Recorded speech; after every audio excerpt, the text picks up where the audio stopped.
Thank you, Representative Cohen. The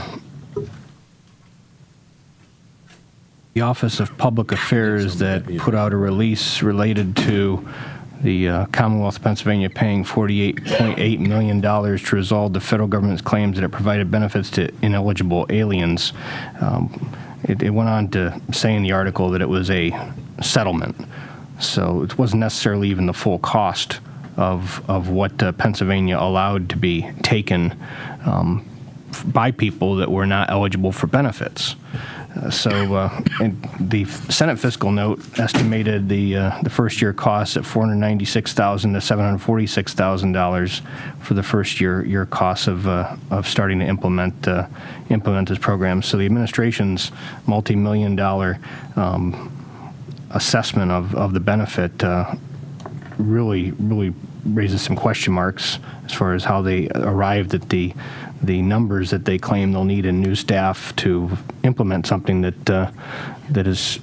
purely just an additional check to make sure that somebody's actually eligible for the benefits, which, as I mentioned earlier, I think the majority of citizens already expect that when their government's doling out these hefty benefits that taxpayers have to pay for, that there's a check in place to ensure that the people getting them are legitimately eligible for those benefits and not here illegally. So what's happening here across the United States is illegal aliens are attracted to states where they can tap into benefits illegally, where they can get jobs illegally. I remember, I think it was a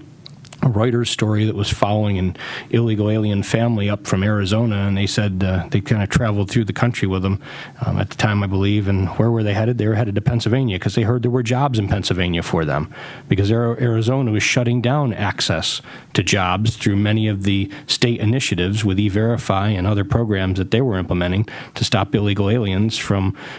being attracted to coming to Arizona and staying in Arizona. Pennsylvania citizens, I believe, based on the number that I've heard from,